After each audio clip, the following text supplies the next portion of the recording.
Lecture 10 is about Romanticism, end of the 18th century down to 1830. As we have seen, there was definitely a pre-Romanticism, and the period itself likewise generated a post-Romanticism, with influences still traceable even in the 20th century. In strictly poetical terms, let us say all the way to the late poems of Tennyson and the early ones of W.B. Yeats. Yet the first joint publication by Wordsworth and Coleridge of their lyrical ballads in 1798 has traditionally been selected as the starting point of the greatest era of Romantic output, roughly corresponding to the Coalition Wars, the Napoleonic Wars, the Regency, and the reign of George IV until, as I said, 1830, though some historians prefer to go as far as the failed revolutions of 1848. Still, we can't just start with our two poets publishing their seminal collaborative work, then taking flight to the Lake District. Romantic ideals, and indeed productions, had begun to mature from pre-Romanticism long before. The real break with the previous period occurred during the years of political tension resulting from the French Revolution and already stoked up by the American War of Independence. Initially welcomed with enthusiasm by the Whigs and many young intellectuals, including Wordsworth, who travelled to France in 1790, events in Paris later took a turn for the worse, and especially when the Terror set in 1793, many felt their ideals were betrayed, while the British government had to consider the means to contain a new and dangerous enemy. The Tories, mainly under Prime Minister Pitt and remaining in power until 1830, also applied internal repression. As Napoleon took over in 1799, the menace became life-threatening for Britain, and more than 10 years of nearly uninterrupted wars on the continent followed until the final victory of Waterloo, of course, in 1815. Two intellectuals somehow represent the opposing sides of the British intellectual landscape, Thomas Paine and Edmund Burke, who both died before they could see the outcome. Many characteristics already outlined to define Romanticism: return to nature in search of spiritual contact, return to a distant national cultural heritage for inspiration, preference for individual intuition and experience over collective reason, necessarily entailed an aspiration to greater freedom, if only to reject the rules of classicism and give priority to theme over form. By theme is meant content, subject, personal lyrical input. All types of freedom had to follow, including at least some of those advocated by people like Thomas Paine, so we will examine him first. Paine had emigrated in America in 1774 and supported the American Revolution with his pamphlets, for instance, Common Sense, and also tireless activities, including diplomatic ones, until the independence of the United States was secured. When the French Revolution broke out, Paine had been back in London since 1787 and in contact with the middle-class radical fringes who, like Charles Fox and the aristocratic Whigs, but for different reasons, applauded massively the French Revolution. Among them were two typical individuals I have to mention. William Godwin, a philosopher and novelist, and his future wife, the feminist Mary Wollstonecraft, who later published the classic A Vindication of the Rights of Woman. They helped Thomas Paine to publish The Rights of Man, 1791, a long pamphlet reacting to Burke, whom we will examine below. and advocating all-out republicanism, state education, a welfare state, and the most extensive freedoms based on the idea that rights are natural to man, not granted. More important for literary romanticism than this Rousseau-based medley is the idea that, quote, every age and generation must be as free to act for itself in all cases as the age and generations which preceded it. This will be illustrated with Coleridge and Wordsworth. As you might imagine, prosecution for sedition was likely with such ideas, and Paine had to flee to France in 1792, where, comically, he was arrested as a suspicious foreign national. He was released in 1794, and he was embraced by the Thermidorien. He sat in the National Convention, having escaped the guillotine by a hair's breadth, and he remained in France until 1802, when Napoleon allowed him to return to the United States. Now let's examine the opposite side with Edmund Burke. Burke started as a Whig. He was a Whig himself. He was an Irish politician.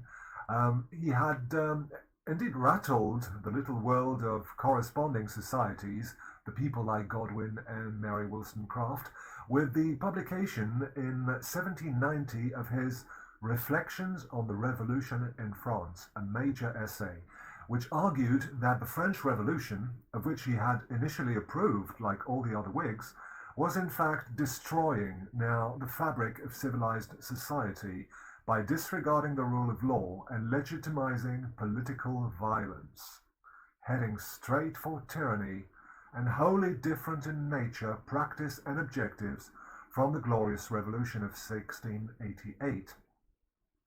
By the end of 1790, the book had gone through 10 printings and sold approximately 17,500 copies.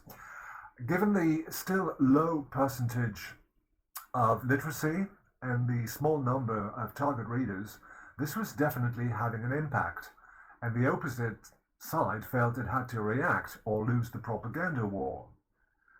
Oddly enough, in his earlier book, A Vindication of Natural Society, in 1956, Burke had criticized the actions of the British government towards the American colonies, and he too had supported the right of any man, including the colonists, to resist unjust oppression. In fact, he argued for minimal state constraints on the principle of what he called natural anarchy. This had met with approval among many radicals, including people like Godwin. So, such were the terms of the heated intellectual debate when, in 1797, young William Wordsworth, who did not die until 1850, and Samuel Taylor Coleridge, who died much earlier, like most of the Romantic generation, met. They both had already started writing poetry, and both had shared in generous, radical ideas.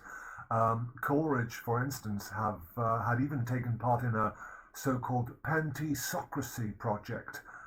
It was about founding a commune in America, going over to America and founding a sort of commune.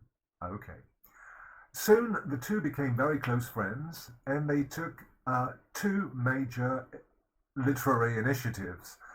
The first was to publish a joint anonymous volume entitled Lyrical Ballads. One of Wordsworth's most famous poems, Lines Written Above Tintern Abbey, was published in the work, along Coleridge's very famous The Rime of the Ancient Mariner. The book was, as I mentioned, a seminal founding work.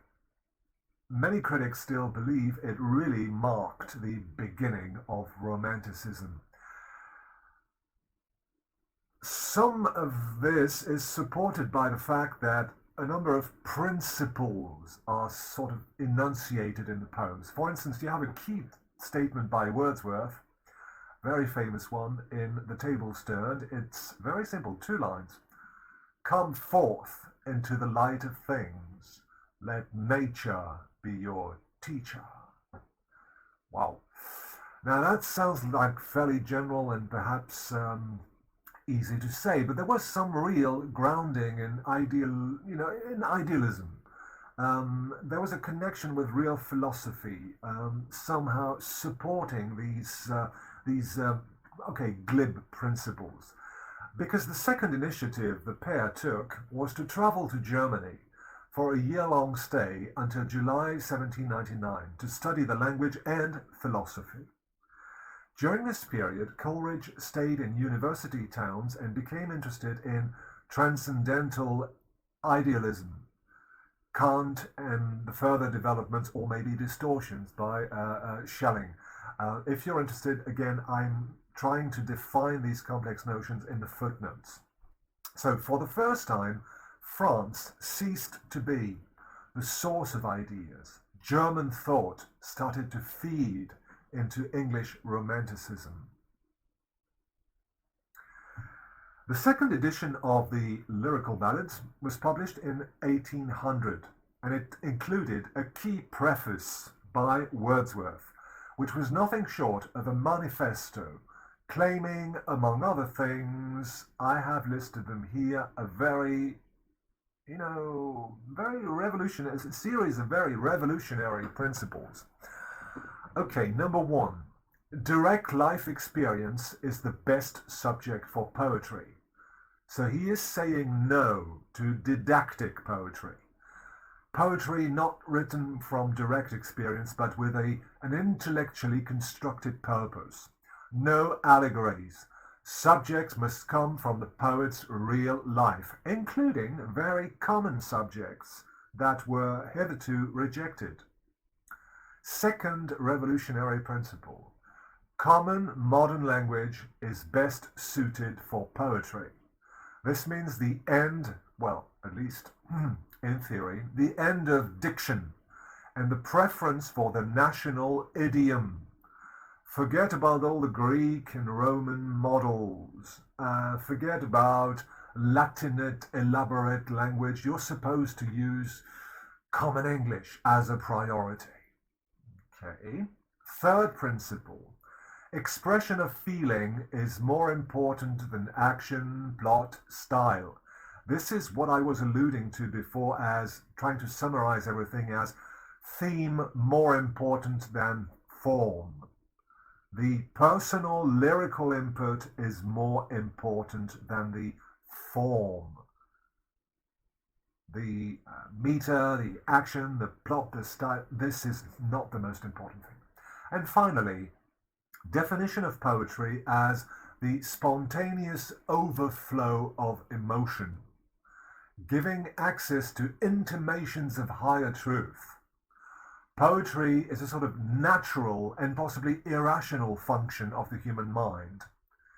Spiritual transcendence will be achieved through personal lyricism.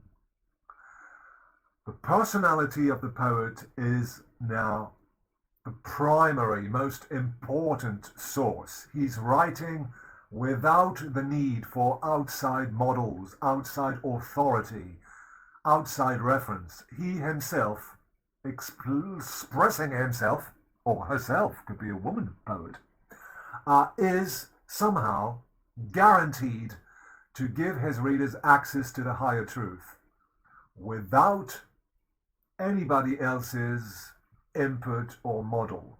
This is a very, very bold statement. It is based on very confident view as the human mind, the individual human mind and human heart, to be in direct contact with the higher truth. You know, a great number of romantic poets all over Europe adhered to that principle. Very famously, the Polish poet Adam Mickiewicz says in his poem Romanticzność, which means simply romanticism, he says, miej serce, patrzaj w serce. Basically it means have a heart and look into the heart. But the Polish phrase also means be courageous.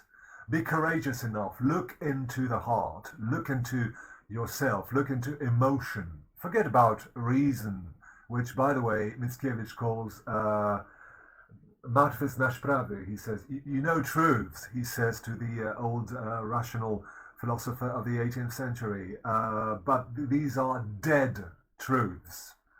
The living truth is to be found in the human heart. Okay, so definitely we have to thank Coleridge and Wordsworth for a sort of poetic revolution with the lyrical ballads of the two editions, 1798 and the second edition of 1800 with the preface. Last thing I have to mention about Coleridge and Wordsworth is that they moved.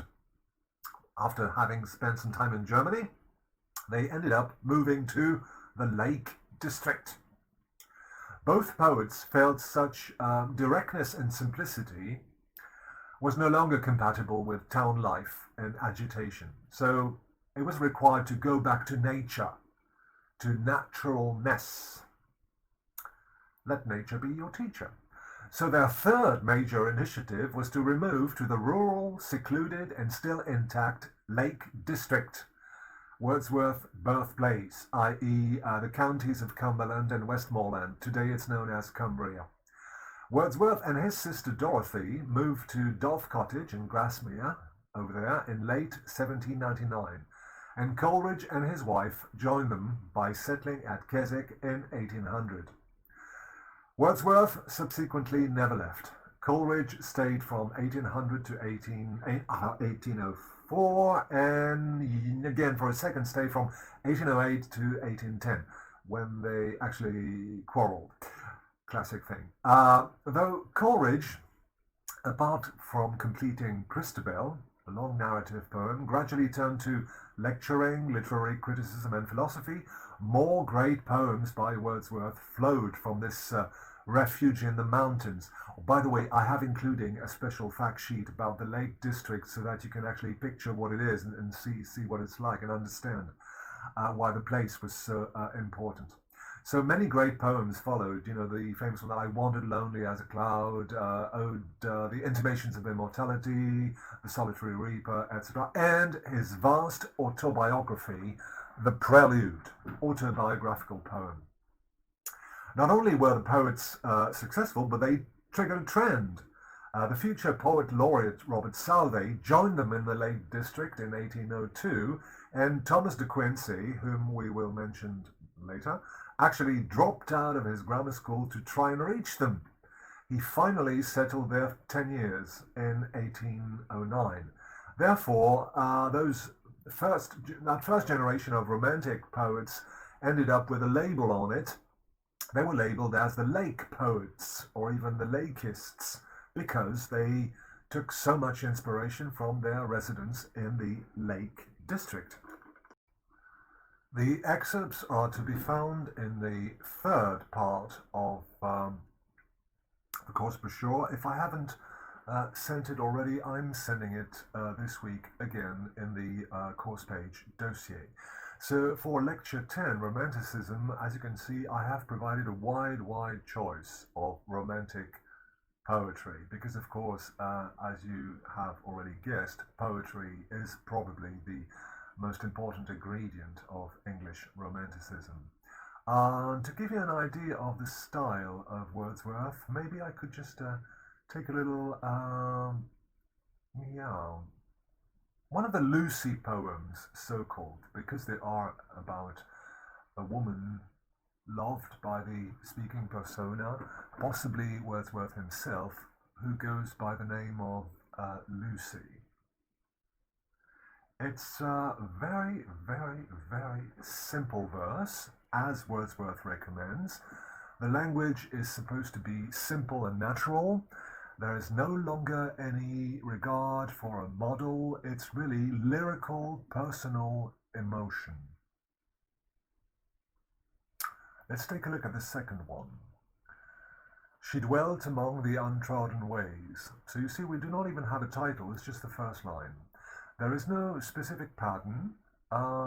It's mainly iambic, but it's really free. She dwelt among the untrodden ways, besides the springs of Dove. It's a river in the Lake District. A maid whom there were none to praise, and very few to love. A violet by a mossy stone, half hidden from the eye. Fair as a star when only one is shining in the sky. She lived unknown, and few could know when Lucy ceased to be. But she is in her grave, and oh, the difference to me. You see, very simple words. Intense emotion, fusing the character with nature. She's a violet, she's a star.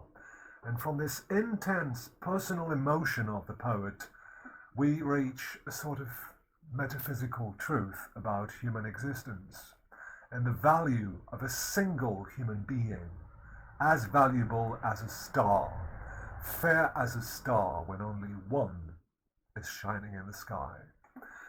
Wordsworth is very often like that. There's the very famous, Tintin Abbey, the daffodils. You see, this one. I wandered lonely as a cloud. This is the one with the daffodils. You see, the poet is totally fused when he's a cloud. I wandered lonely as a cloud that floats on high o'er vales and hills, when all at once I saw a crowd, a host of golden daffodils, beside the lake, beneath the trees, fluttering and dancing in the breeze. It's marvelously musical. You can also almost feel the daffodils dancing in the wind. And it's, again, ever so simple. Simple. This is the great thing about William Wordsworth. He has the simplicity of nature. Let nature be your teacher.